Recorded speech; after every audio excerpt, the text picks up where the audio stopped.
If you're looking for new ways to get ahead, then you're our kind of person. We're Udemy, and we help learners like you upskill in AI, productivity, leadership and management, and more. Learn at your own pace from real-world experts. You can also prep for certifications that show employers what you know. Upskill for the career you want at udemy.com. Now, back to your regularly scheduled listening. It's your girl, Kiki, and if you haven't heard Baby This Is Kiki Palmer, you are missing out on where the real tea is getting spilled. Y'all know I do it all, but this podcast is where I get to be my whole entire self with my people. And that means you, of course. So come through and join your girl. Watch Baby This Is Kiki Palmer on YouTube or subscribe on the Wondery app or wherever you get your podcasts. The amazing Kate Casey. Welcome back for another episode of Reality Life with Kate Casey, and welcome back for this Saturday series episode. Arron and Abigail Dack met at a party in Toronto in 1985. She was 20 and he was 24. It had been a going-away party. They wound up riding in a car together, and Abby got dropped off. It had been a Friday night. 3 days later, on Monday, she was at home and there was a knock at the door. It was Arron. He had remembered where she got dropped off. They dated on and off for a few years and got serious after they both finished school. In September of 1990, they got married in Toronto and moved to Brussels and then to Boston for Arron's work. Their daughter Olivia was born in 1995, and they moved to New Jersey 2 years later for his job in Manhattan. 2 years later, Carter was born. Arron would leave the house at 6 a.m. and often would not get home until 8 at night. And as Abby explained it, when he was home, he was really home. On Sundays, he made Minnie Mouse pancakes. He'd work out in the basement. He'd crank up music really loud and would use Olivia like a set of barbells, bench pressing her, and she'd giggle the whole time. His other favorite place was Home Depot. He'd take Carter and they'd be gone for hours. She suspected he'd get one of those carts you can put lumber on and just roll him around the store in it. Arron came to Canada from England at the age of 8 with his mother, Selena. He was an overachiever from an early age. He enjoyed playing lacrosse as a youth, passed the Ontario Securities Course exam in his spare time, and even fooled a roommate who later served as his best man at his wedding into thinking he was a spy. He earned a Bachelor of Applied Science in 1987 while attending Victoria College, and he spoke several languages, traveled widely, and was a master of the one-liner. And he loved New York. As his mother explained, he ironically loved the World Trade Center, partly because the word world was in there, but also because it epitomized the kind of work that he did. On September 11, 2001, he was the Senior Vice President and Director of Global Sales and Alliances for Encompys, a consulting agency for e-commerce brands and business owners. He was attending a trade show in the windows of the World Restaurant on the 105th floor, North Tower 1 in the World Trade Center. That morning, he called Abby. "There's been a bomb," he said. It was 8:49 a.m., and he never came home. Abby had recently been laid off from her job as a web project manager. Arron was the family's sole breadwinner. 4 years later, she had moved to Seattle with her children and began writing to try to come to terms with her new life. She's the author of The Alchemy of Loss, A Young Widow's Transformation, which she wrote initially as a form of catharsis, but it ultimately became a work to heal other widowed people. The Alchemy of Loss was chosen by the Globe and Mail as one of the 100 most notable books of 2008 and was long listed for the BC Award for Canadian Nonfiction, Canada's largest nonfiction prize. And her second book, Remember the Moon, explores themes of grief and life after death. 3 years ago, she purchased a chateau located in the heart of southwest France, a place where everyone is encouraged to embrace their journey, find healing, and step into their full potential. She hosts retreats and workshops dedicated to providing a supportive environment where you can cultivate self-awareness and resilience and embrace transformation in all of its forms. Nurture your creativity and make lifelong connections with the sanctuary that is her chateau. This is Abby's story. Welcome to the show. Oh, thank you. I'm honored. So you're originally from Canada. I am. I grew up in Toronto. And did you imagine yourself always staying in Toronto, or did you see a life that would... I kind of did, actually. I always thought I'd be in Toronto. But when I was first married, my husband decided to enroll in an international MBA program, which took us to Brussels. And so we lived a couple of years in Brussels, and then an internship took us to London, and then new job took us to Boston, I guess. I have to think about it. So we kind of just hopped all over the place. We wound up in New Jersey in around 1997. And then in 2001, unfortunately, he had a meeting at the World Trade Center and didn't come home. So that kind of changed the trajectory of my life in quite a substantial way. Well, tell me about him, and where did you guys meet? We met in Toronto. He had grown up there from about the age of 8, but he was originally from England, from the north of England. He wound up in what is called middleware. It's a sort of basically financial software. And so the day he was going to the World Trade Center, he was going for a meeting, a middleware software meeting that was happening at Windows in the World, the top of the trade tower. Top of the building, number 1. So yeah, he was kind of a busy guy, but always worked in Midtown.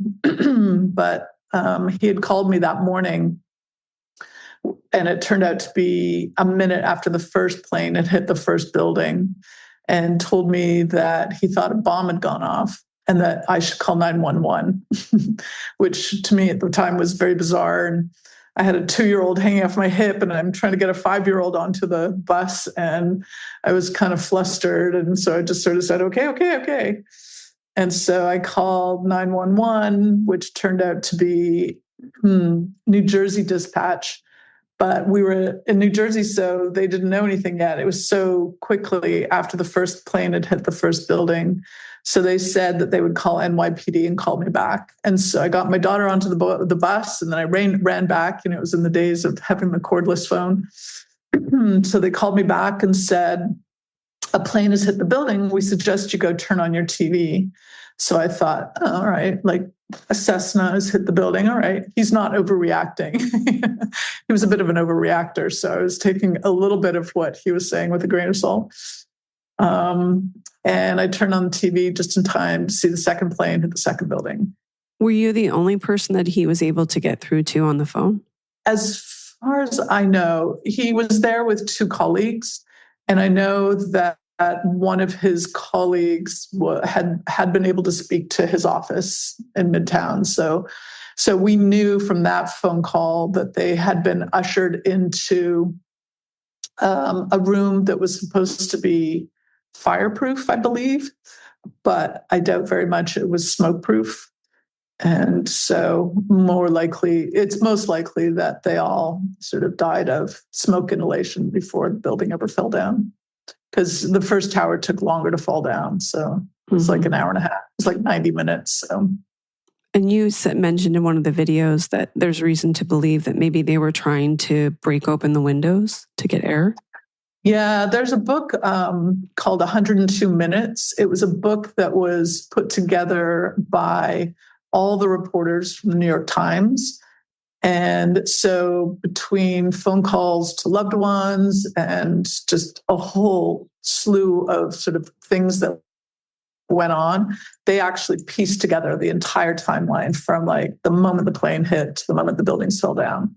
And actually, my phone call, his phone call to me is one of the first entries in that book, because he was, I don't know, for whatever reason, he figured out he couldn't get through to 911. So he called me right away. And for whatever reason, our call got through.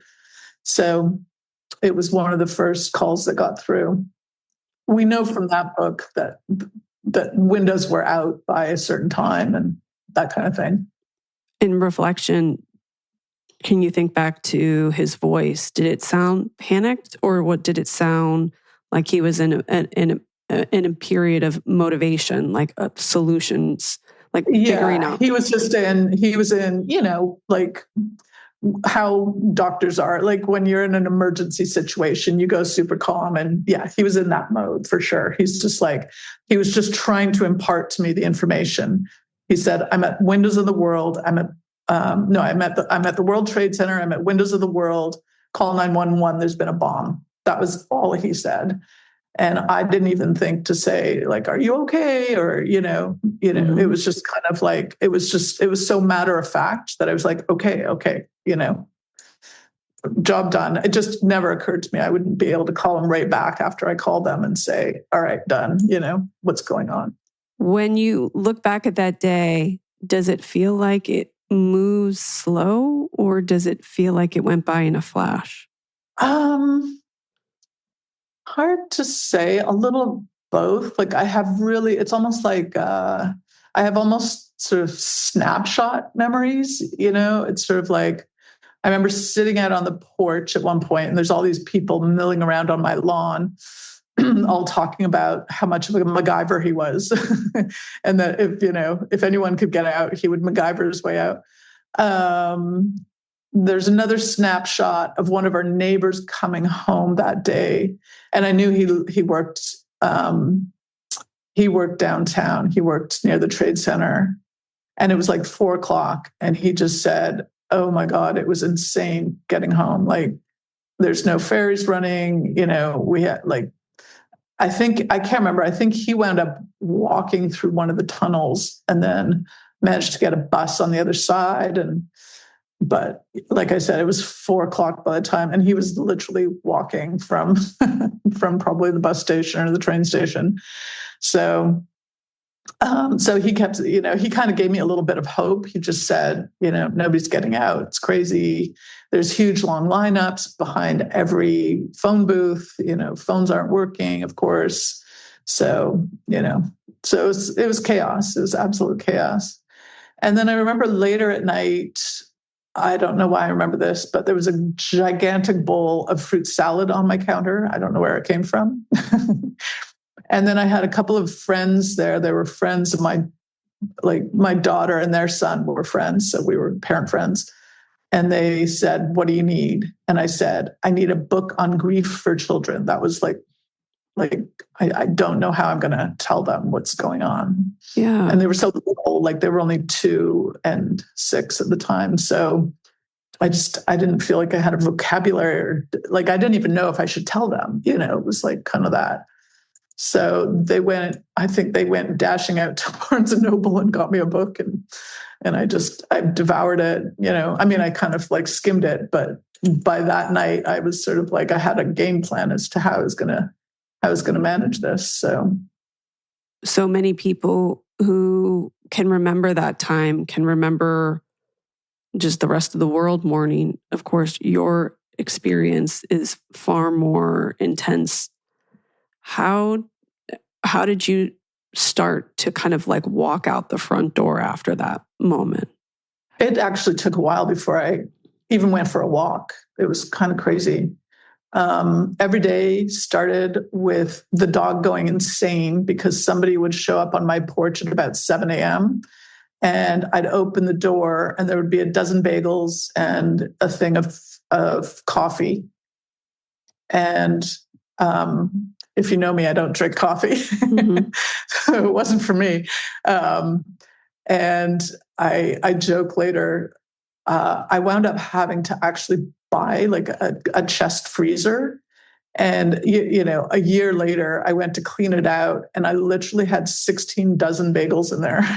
Wow. And about 6 lasagnas and about 3 liters of carrot soup, which was something else I had said to people that I really liked at the time. It was the only thing I could taste, door opened at 7 o'clock in the morning. And I would lock it again at like 11, 12 o'clock at night. And in that time, the door was just like, it was like, a roundabout. It just people coming and going constantly. It was insane. The dogs barking, and it never occurred to me that I could just tell everybody to leave. But, I had family coming from Canada. They were billeted up and down the street with all my neighbors. There was this like green piece of paper taped to my cabinets where people were signing up to like make me lunches and dinners. And I'd get phone calls saying, all right, how many people am I making lunch for, dinner for? And I was often saying like, I don't know, 10, 12 probably. That's how many people were around, like friends coming, because we weren't really from New Jersey. So all of our friends were, Canadians or coming from other places. So we just had tons of people who just sort of descended upon us. So it was kind of a madhouse, honestly. And I would just like sneak up to my room to disappear to, just to get some peace and quiet, or I'd give the kids a bath, so I could hide in the bathroom.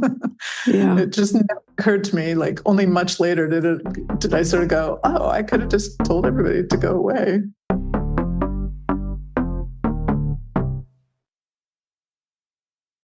This is my favorite time of the year. Outside activities like hiking, swimming, and sports. I'm going to be spending a lot of time at the beach and the pool, and it's more important than ever to be hydrated. It's peak hydration season, and Liquid IV is the perfect companion for your hottest summer plans. They've just launched an exhilarating new flavor, Arctic Raspberry. Plus, Liquid IV has sugar-free solutions for smart hydration.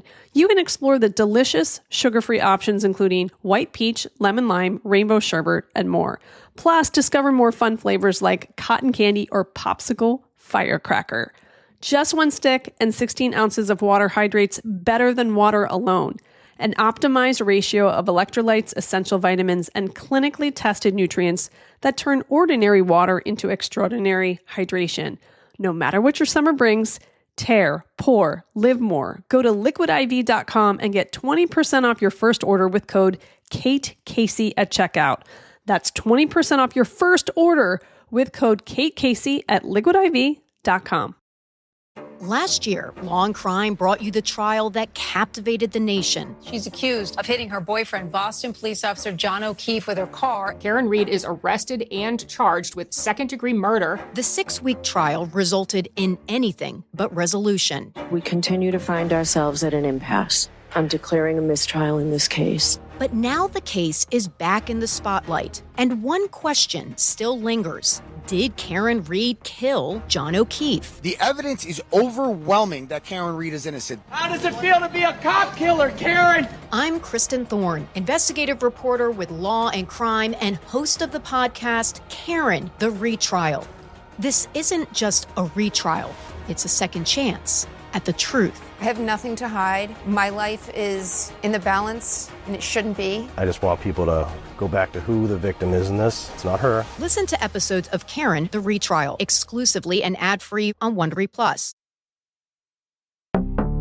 What did you learn about other people and about yourself in those first few years? With grief, it's interesting because you realize quite quickly there are people who get it and people who don't. So the people who don't are the ones who, don't make eye contact. They tell you sorry for your loss. Like they have no idea what to say, or they say, I don't know what to say. And it's kind of awkward, just to sort of like, I would have people arrive at my door and they'd burst into tears and I'd be comforting them. What's wrong with this situation? Wait a minute. Mm-hmm. That kind of thing happened quite a bit. And then there were the people who got it. There were the people who showed up at 10 o'clock on a Tuesday night with gelato, or who said like, here, let me take your kids. And they would take them to like Toys R Us and buy them all kinds of stuff, It's like, or the people who were like, I'd look out to my garden and there'd be somebody in my garden, like mowing my lawn, like those were the people who got it kind of thing. Yeah. To come and take the dog for the walk, it was those things, or the people who would come in and just make me like cry with laughter. So that happened too. So they were the ones who kind of got it. Like they just knew that, you needed to talk about the person. And so I learned all these things. I think I would have, before this happened, I would have definitely been in the camp that didn't get it, but afterwards I was, I kind of totally got it, of course. Because you want to talk about the person. And at first the talk it was confusing, right? Because at the beginning we were like, well, maybe there's air pockets, maybe there's still survivors in the rubble, yada, yada. And of course there wasn't. And so, at first, like one of my neighbors was a doctor and he was like, I'm going down to Midtown. I'm going to look at all the hospitals and yada, yada. I'm going to go look for him. I'm like, all right, great. But it was pretty clear. I was pragmatic right from the get-go. I knew, by the end of the day, I knew he was on the 106th floor. So I just did basic math and thought, all right, well, even if he took the stairs and started from pretty much the moment he called me, and managed to get down one flight of stairs each minute, he still didn't make it out in time. You know what I mean? Like, there was just no way, because that's a lot of minutes. And we already knew that they had been ushered into this sort of so-called fireproof room. So they weren't trying to get downstairs.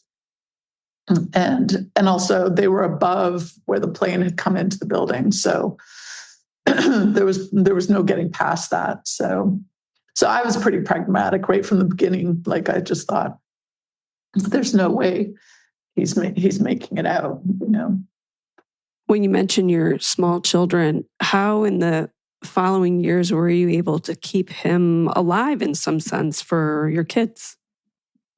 Yeah, it was hard. We, because of the era, we didn't really have a whole lot of video of him. Yeah. Video cameras were expensive, and we were like, we're not going to live our life behind a camera, that kind of thing. We were kind of a bit super righteous about it. But so we really didn't have much video. So it was just in stories or in like my son makes this face sometimes where like, oh my God, you can't do that face. You look just like your dad. Or my daughter kind of has more of his personality. So, she'll giggle in a way, or she'll do a joke or something. And I'll just go, oh my goodness, like, could you be any more like your father right now? That kind of thing. And then, I don't know, like, we have a tradition that on birthdays and, big events in our lives, that we write each other letters. So I'm often writing them a letter saying, some little anecdote about their dad and how he would have been proud because he was like this or that, or, that kind of thing. So it just comes in different ways. I don't try to force it. It comes naturally. When they were really little, every time, I made a joke because every time they farted, I was like, oh, you're just like your dad. He always farted, that kind of thing. Like, I tried to make it funny because he was really funny, so I tried to impart his humor on them a little bit. So it just was what, kind of grew with every new age, like, as did the explanations as to what had happened. Sort of like when you're dealing with little kids, you can tell them something, but, you can tell a 2-year-old something, but they've forgotten it by the time they're 3, and then they've forgotten again by the time they're 4. You're having to sort of reiterate over and over and over again until they get to a period in their lives where they actually retain these things, So that kind of happened as well. So there's a lot of reiteration of things. Do you feel like writing saved you in some ways? Definitely. Yeah. Yeah. At first, I would never have, had somebody said, you're going to write a book, I would have just laughed in their face because I did not consider myself a writer at all. But I had just this really strong urge. It sort of, the urge really started as a way of honoring him. Those were the words that kept coming back into my brain. Like, I really need to honor him. Like, how am I going to honor him? And so I got this idea that I would write a book. And at first I thought I was going to write a book for parents who were raising kids like I was, in a place, from a place of grief. And so I got really into like, oh, how am I going to write it? And what is it going to be? And da-da-da-da. And then one day I went to my therapist and, I was like, I don't know, what should I do? Da-da-da. And she was just like, I think you need to stop thinking about what it is and just go write. Like, don't even, And so I went home that very day and literally wrote September 11th, 2001 across the top of the page. And I just started writing, like just every memory I could remember. I got the story down as best as I could. And it just was an exercise I was just wanting to put it all down on paper so that when my kids got older and wanted to know what had happened, that I would have the stories there. And that's certainly been kind of what it wound up being, but it wound up being so much more as well. It wound up helping a lot of people, which was really gratifying. Well, I was just going to ask you, I'm assuming that it surprised you how much you connected with people, not just who had also lost someone on September 11th, but in other circumstances. Oh, completely. Yeah. I mean, some of them were really surprising. There was one woman who got in touch with me. She was only like 21 years old. And she had lost both her parents I think she was from Australia, and they had wildfires. And she'd lost both her parents in the wildfires. And she connected with my book because of what I talked about with regards to the DNA. I had to swab my son's cheek to get DNA so that if they found a piece of my husband's body, they would have something to compare it to. And that's what she connected to, because they had to do the same for her and her parents. And, it's just, you just have no idea what the connection is going to be. Another woman who I've since become friends with, actually, she was like a 29-year-old and she had a stroke randomly at a really young age. And again, something in my book resonated with her in such a way that she just couldn't put it down, So yeah, it was really some of the comments and the people who were reading it and that were connecting with it were really unexpected. And a lot of people who read it are just sort of like, they finish reading it and they're like, I just had to go and hug my husband. like they just, brings this sort of sense of like, oh my goodness, life really is short. So, it was good. And then I get a lot of people saying, I didn't expect it to be funny. Yeah. Which is surprising, just because I guess it's surprising to talk about grief and humor in the same way. But I just had really black humor with my grief, and if a lot of widowed people, a lot of us cope that way. Sure. So I of course lost a bunch of weight. And people were like, oh my goodness, you've lost so much weight. It's like I turn around going, yes, it's the lose a husband diet plan. I don't recommend it. Right. That kind of thing. Like people were just like, oh, okay, crazy lady. Okay, step away from the crazy lady. Did you stay in New Jersey for the duration of their schooling? And did that help? No. I stayed for about 4 years after. So when they were 6 and 10, I picked us up and moved us all the way across the country to Seattle. So before moving to France, I lived in Seattle since about 2005. And so that's really where I raised the kids. And I realized pretty early on, I was at a PTA meeting and I just had this weird incident where it was after some horrible school shooting and they had hired some security expert to come in. And this guy got up and said, what they never talk about in 9/11 was how many people got out of the building. And every head, whipped around and turned to me. And I thought, oh God, like, okay, no pressure here. Like, what do you do in this situation? Like, do I go running, crying from the room? Do I just put on a goofy smile? What do I do? But in that moment, I realized, oh my God, every single person in this whole room knows who the heck I am. And if that's the case, they're going to know who my kids are. And I don't want my kids to be, having to go through life with, that level of burden. In the end, it's kind of a small town, and everybody's going to know. And so it just felt really important to kind of get a fresh start. So, and I'm really glad I did, because, they really got to introduce the whole thing on their own terms. My daughter went to a little private middle school just for a couple of years. And, it was a tiny little school. And in the final year, I guess it was for like grades 6, 7, and 8. In the 8th grade, the teacher asked if she would get up on the anniversary and tell people a little bit about what had happened. And it was the first time any of her friends knew that this was how her father had died. Yeah.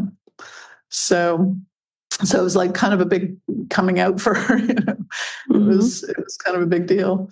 So, but it was on her terms. So that was kind of cool. Mm-hmm. Whereas my son was much younger, he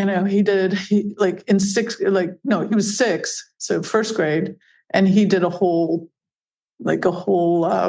project and did a whole show and tell at 11, and drawings with, the plane hitting the building, and he had the Time Life book, and I had to literally tell the teacher, don't let him show pages, page X and Y, because, the pictures were really graphic.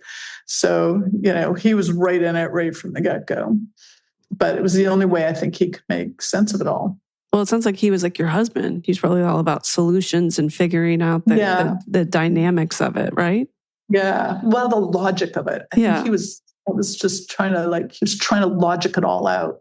Mm-hmm. It's like, why did this happen? And where did he go? And where was he? And, all of that. What he focused on. Whereas my daughter didn't want to talk about it at all. It was like the opposite.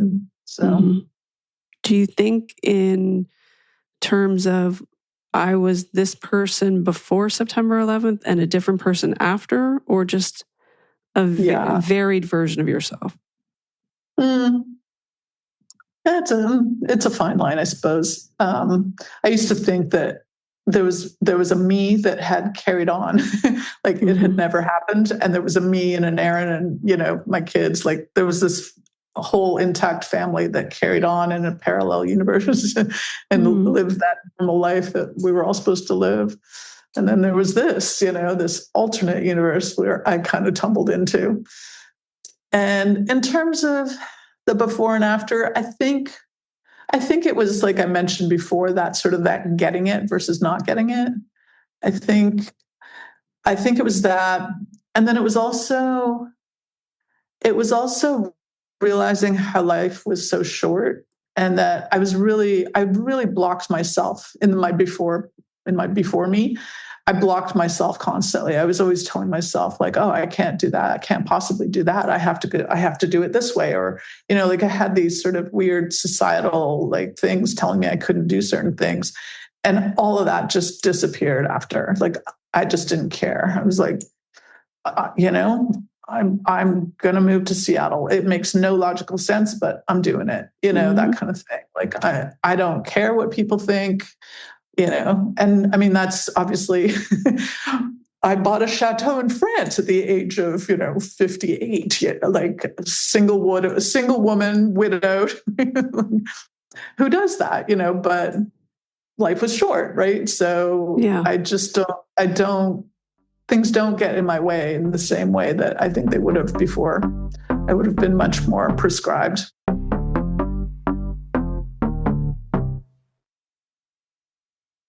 This is Nick. And this is Jack. We're best friends, ex-finance guys, and resident 90s experts. And every week on our podcast, The Best Idea Yet, we're bringing you the untold stories behind your favorite products. For instance, can you guess which billion-dollar fashion company went viral thanks to a rhinestone-covered tracksuit? Or which cartoon turned 4 turtles into a global toy empire by accident? It started as a joke. Last one. Which cold beverage was so hated by Starbucks, they actually ended up acquiring it? Spoiler, the Frappuccino. Frappuccino. Howard Schultz apparently thought cold coffee was super lame, and then he bought it. From Teenage Mutant Ninja Turtles to Juicy Couture to the Orange Mocha Frappuccino. Join us every week to learn how your favorite things got made. Follow The Best Idea Yet on the Wondery app or wherever you get your podcasts. And you can listen early and ad-free right now by joining Wondery Plus.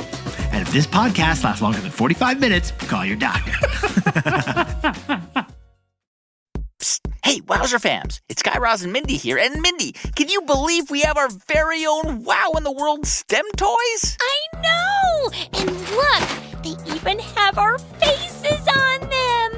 Look at little us, Guy Razzie! It's so bonkerballs! Aw, you're using my catchphrase! Grown-ups, we are so excited to share our Wow in the World STEM toys with the future scientists in your life. And now you can find our toys at select Walmart locations near you and online at walmart.com. From the ultimate high-flying air rocket to the light-up terrarium, there's something for every Wowzer in your world to play and tinker with. Wow in the World STEM toys now available at Walmart. That's it. And now let's get back to the wow.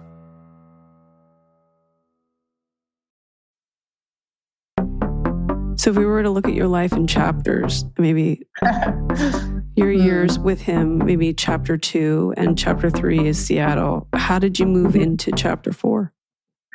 I think what it was kind of a combination of things. I think it was the pandemic coinciding with the 20th anniversary of his death. Coinciding with my kids both basically graduating from college and moving out and getting jobs and whatnot. I think it all just sort of like coalesced into this sort of like, wait a minute. I've been like fully focused on raising children for, 20 years now. And now what? Like, I realized, I'd written a couple of books.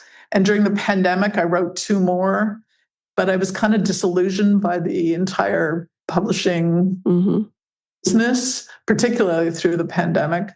And, I sort of toyed. I think I sent them to a couple of agents, but got nothing. And I just was like, why am I working so hard to do this, which it just feels so unfulfilling in the end? I love to write, but the end product just, sits on my computer and that's that. So I got into art for a little while, but even that was feeling kind of the same. Like, what am I producing this for? Like, it's just, I'm just producing. Now I've got racks and racks and racks of paintings in my studio that are going nowhere. So I just felt like I needed something different. And it was actually my daughter who showed me a couple of the YouTube chateau owners. And one of them particularly reminded me of my husband and I. They're renovating a house. They've got 2 kids. It's chaos. It's like dust everywhere. And I was like, oh, gosh, I remember that. And then I thought, hey, what a fun way to go and visit France, as a single woman. It combines my 2 favorite things, which is property and houses and travel. And so I wound up just kind of like thinking, oh, let's go look at some chateaus. Why not? And so I set up a bunch of property viewings and came over. I wound up seeing, I don't know, probably in that first trip, I probably saw about 10 different properties, which was really fun. It was a really fun way, because at least I was sort of meeting people and going to totally off the beaten path kind of places and winding up in these really strange towns. And it was really quite a random sort of trip driving around. It was fun because I could drive and like, oh my God, look at that chateau up there. I'm going to, veer off the road and go check out a chateau. It was that kind of thing. It was super fun. And then about a year later, I decided to do it again, sort of piggybacked on another planned trip. And this time I brought my niece, whose trip to Europe had fallen through. So I was like, come with me. So we found this one that was I thought was going to be a complete dud. But in the end, it sort of checked all the boxes. And pretty much after seeing it an hour, I put in an offer. Wow. Yeah, it was really ridiculous. And so that was the end of May. And by the middle of August, I had the keys. I had the keys and a bottle of champagne. And I was like, oh my God, what's happening? How did it feel to pack up all your things and to just move to another country? I didn't really. All my things are still in Seattle. My kids both live in my house in Seattle still. So this house was completely empty. I just furnished it with, they have brocants here, which are sort of like, they're not quite an antique shop, which tend to be more expensive, but they're not quite a flea market. They're sort of like higher than that. So, but it's all used furniture, all used items. So I just furnished it with, things like that, beds, desks, tables, chairs, all of it. And, so yeah, I have an entire house. I have 2 full houses of furniture and stuff. So it's a little ridiculous. So my next task will be having to go back to Seattle and, because my kids are now, they're going to be moving out probably within the next 6 or 8 months. So I'm going to have to figure out what the next step is with the house in Seattle. But what would he have thought of this new life that you've built in France? If he'd asked me early on, he was a really frugal guy. Like, he hated spending money. So he would have just been like, that's the worst financial decision you could ever make in your whole life. He would have been that guy. But I like to think that as a spirit, he's become more spiritual and more wizened. So I think he approves. I think he likes the vision. I think, I just, it all happens so easily. And I know that when that happens, when, like you're paddling backwards down a river, that it's the right thing, and it just was like, boom, boom, boom, boom. And here, it's like barely 3 years later. And I've already run like 4 retreats, almost 5 retreats. And, it's still hard. They're not, but they've all been really successful retreats, for different reasons. But, and like people just showed up and started helping me. Like, people wanted to come and volunteer, and I had painters, and one of his best friends actually has come several times now, and he's a contractor in Toronto. Wow. And he comes for months at a time and just works on the house for me. It's amazing. Yeah.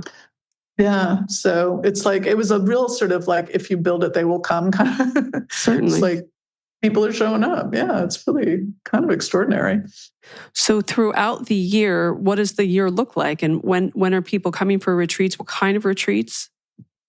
Yeah. So I started off with a friend of mine doing a sketchbook retreat. So we just thought, we'll keep it easy. People will come, they'll bring sketchbooks, we'll take them to different chateaus, and people can sketch. Like, it seemed like a fun idea. And because of my YouTube channel, I had a lot of takers right from the get-go. And so I did it again the second year. And of the 12 people who came the first year, 7 of them came back. So that's kind of, I knew it was successful. But I've also done a writing retreat. I have done a women and wealth, women sort of cultivating wealth retreat that's run by another friend of mine. So yeah, it's just it's been interesting. This month a man approached me. He's an American who lives in Amsterdam, and he's this incredible painter. And so he's coming to lead a pastel painting retreat at the end of this month. And then a lot of people were saying, I'm not really creative, but I really want to come anyway. And so I made a retreat called the Chateau Life with Abby. Like, come and hang out with me. Yeah. So that's in July. And then in September, we decided to kind of pivot on the sketchbook retreat. And so we're doing one called Unplugged, just kind of, because people, just people seem like kind of stressed out at the moment. Mm-hmm. So just come and just chill, like do some yoga, just have some really good food, connect with some really amazing people. And that's been, that's sort of the underlying goal of all of these retreats. And I think it's really been the underlying goal of why I wanted to buy a chateau in France, was because in France, the emphasis is on community, unlike in the United States, where more of the emphasis is on consumerism. Here, people don't really care if they make a lot of money. People joke like, oh, French people are always on holiday. Well, yeah, they are, because they have a really great life balance setup going on. And people aren't like crazy working on their houses every weekend. No, they're going into town, they're hanging out at the coffee shop, they're meeting their friends, they're going to the wine cave, they're meeting their friends, like it's all about community or family. And I wanted a piece of that. Like that's what I was really missing in my life. And Seattle's a really isolating place in a lot of ways. So I was really feeling there. And it's also very isolating being a woman of a certain age. So all of those things combined really had me craving community. And so that's what's at the bottom of every one of my retreats. It's all about creating community. And oh my God, it totally works. It's incredible. People come and like friendships. I have WhatsApp groups. I create a WhatsApp group for every retreat. And, like years later, everybody's still communicating and like what's going on in your life and sending interesting bits or pieces of art or whatever it is, It's really cool. So, and now I have there's people coming to this pastel retreat. It's the third time they're coming back. So there's some kind of magic going on here. Well, it just seems so interesting how, in the beginning you're talking about after September 11th, that there are all these people that came to your house and you had joked that I could have told them to leave, but you're offering people in return what I think they gave you, which was like that feeling of like, you're not alone. Yeah, that's super astute. Yeah, I think that's a lot of it for sure. Mm-hmm. Yeah, it's really been kind of a powerful experience that kind of crept up on me. It was almost like, before in those 2 months or 3 months between when I put the offer in and when I bought it, was sort of like, what am I doing? Like, am I actually moving to France? Like, I don't want to leave my kids. Did you know the language? Well, I had lived in Brussels for a couple of years, and while I was there, I took a lot of French classes. It was pretty rusty. It had been 35 years since I'd really spoken French.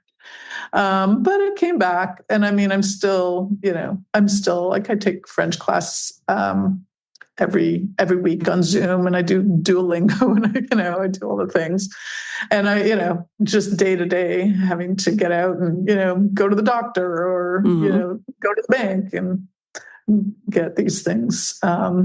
Just there's all these different like vocabularies you have to figure out. Have you had any experiences there, or maybe even before then, where you felt he's with me? Yeah, the lights flicker constantly in here. And there's been a couple of mornings where I've come downstairs and the TV is on. He loves electrical. He's an electrical guy. He's always turning things on, which is kind of ironic because he was the guy that used to come home from work and he would barely say hello, and he'd just make a beeline for the basement door and fling open the basement door. And heaven forbid if the light was on. Yeah. He was just like fanatical. Like, gotta turn the lights off. You guys always have the lights off. Were his parents in the Depression? Is that why? I don't know where it came from. He was just, like I said, he was super frugal. Yeah. And so he was kind of miserly, which was ironic. He was miserly about leaving the lights on, but then he'd go out and spend, $1,500 on a Hugo Boss suit. Oh, well, it's for work, so that's okay. Yeah. It was like, so he was complicated, like so many people are. Are you still writing? I haven't been writing since I've had the chateau. As I said, I kind of OD'd on the writing during the pandemic, and I wrote literally 2 books. So I just sort of took a step back, and now I'm constantly, there's so much going on here that I just I don't have the mind space as much, and even the painting, it's sort of the same. Like I just don't quite have the bandwidth. But now it's changed form because of the YouTube. You can bring that visual experience to people, it's and true. The connection is just unparalleled, I'm sure. Yeah, it's a much different way to tell a story. It's like I can't watch, once I've recorded them, I can't watch them again ever. Yeah. But yeah, I mean, the YouTube just started, of course, again, it was my daughter, like, you have to do YouTube. So, I'm going to be really bad at it. And I really was, it was like I was making everybody seasick because I was moving the camera so fast. It was like, I can't watch you. I love it. But, and, just like every mistake in the book. But I wound up with just, again, this loyal audience that, it hasn't grown. It's sort of like plateaued, like after, the first 6 months of starting the channel, it just plateaued. It's been the same ever since. But boy, it's such a loyal audience, it's just like, they just, they're right there with me, and like the comments, and I try, it's really hard to get to every single comment. But they're just, and any negative comments, they all gang up on the negative commenter, it's like they're all defending me, it's really cute. Yeah. So they're super loyal. Like I get people saying like, I wait, it's like my secret pleasure every Sunday night. Like I get to watch Chateau Chronicles, Yeah. So it's really sweet. So if I were to ask you this question, this one question, it would be, how do you feel right now in your life? How would you best describe your life right now? I would say content is probably the best word I could come up with. Super content. It's not perfect. I really miss my kids because, we're very much in each other's pockets. But I've been going back every 6 months or so. So that's good. I don't know what's going to happen once they start having kids and stuff. I imagine I'll be, it might be a little more often than that. But I go back to Seattle and I just like, I feel myself just like, sort of like going downhill a little bit mentally. And I can't wait to come back. So whatever it is, I don't know if it's just living in the country or it's the French thing or it's this house or it's this community. I don't know what it is exactly. I think it's just a combination of all of it, but I definitely feel just sort of like, okay, content. And my last question is, with all of these chapters that you've gone through, what do you know to be true? Right back to that life is short and that, we do ourselves such a huge disfavor in, having these little gremlins in our mind tell us we can't do stuff. And in the end, it's like, you just got to make that step, you just got to do it and stop worrying about whether it's logical or whether, this is the right thing. Yeah. So you make a mistake. You pivot, you turn, you don't, didn't work out. Next, move on. It happens with my retreats, like I set up a knitting retreat. Nobody signed up, it's like, all right, well, I guess that didn't work. It's like, move on, try something else. So, this could have completely flopped. I could have, spent a ton of money on this house and had it not work. And, but at least I would have tried, and I think it's not the end. It's not the end product. There's this really great anecdote I have for this. So I had this neighbor when my son was young, and I was really desperate to find sort of, father figure type people for him. And this neighbor was this incredible carpenter, and he offered to, teach Carter teach him some carpentry. And so he went over there and he decided he wanted to build a skateboarding ramp because he was into skateboarding. He was like, I don't know, 9 or 10 or something. And so they put in all this time and they were doing this whole thing and skateboard ramp. And then, of course, like skateboard ramp gets put in and that's that, right? Like he uses it 3 times and then it's done. And the neighbor came over to me. He was just like, he's not using it. Like, blah, blah, blah. I said, don't worry. It wasn't about the end product. It was about the process of making it that was interesting to him. He doesn't care about the end product. And that's kind of what I feel like life is about, you know? Yeah. It's not the skateboard ramp. It's not using the skateboard ramp. It's connecting with the neighbor, having him teach you something, learning something, growing in some way, whatever it is. That's what it's about. So I think that's my life lesson. That's what I've learned. Where can people follow you and where can people get your books? Amazon is pretty reliable, I think, in terms of finding my book. It's called The Alchemy of Loss, a young widow's transformation. And my second book is called Remember the Moon.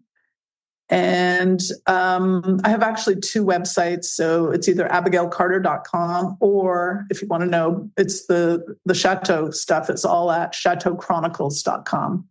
And Chateau Chronicles is also the name of the Instagram, the YouTube, the TikTok, all the other ones. So all the other social platforms. I'm so grateful I came across your posts, and to have this time with you has really been so great, and I appreciate it. It's been my pleasure, Kate. Thank you so much.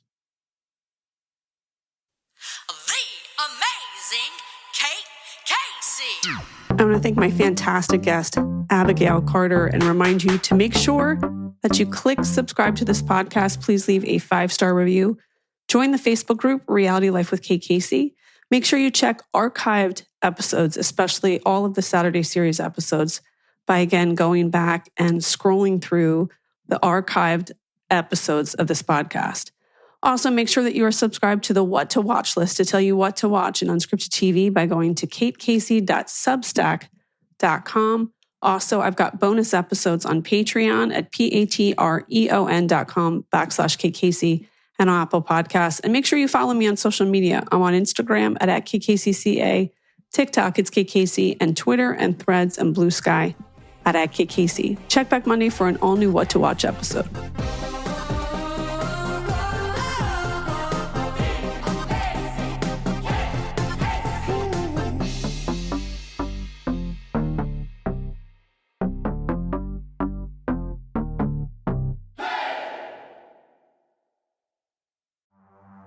In the early hours of December 4th, 2024, CEO Brian Thompson stepped out onto the streets of Midtown Manhattan.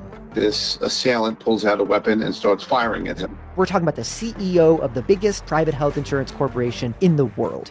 And the suspect, he has been identified as Luigi Nicholas Mangione, became one of the most divisive figures in modern criminal history. It was targeted, premeditated, and meant to sow terror. I'm Jesse Weber, host of Luigi, produced by Law and Crime and Twist. This is more than a true crime investigation. We explore a uniquely American moment that could change the country forever. He's awoken the people to a true issue. Finally, maybe this would lead rich and powerful people to acknowledge the barbaric nature of our healthcare system. Listen to Law and Crime's Luigi exclusively on Wondery Plus. You can join Wondery Plus in the Wondery app, Spotify, or Apple Podcasts.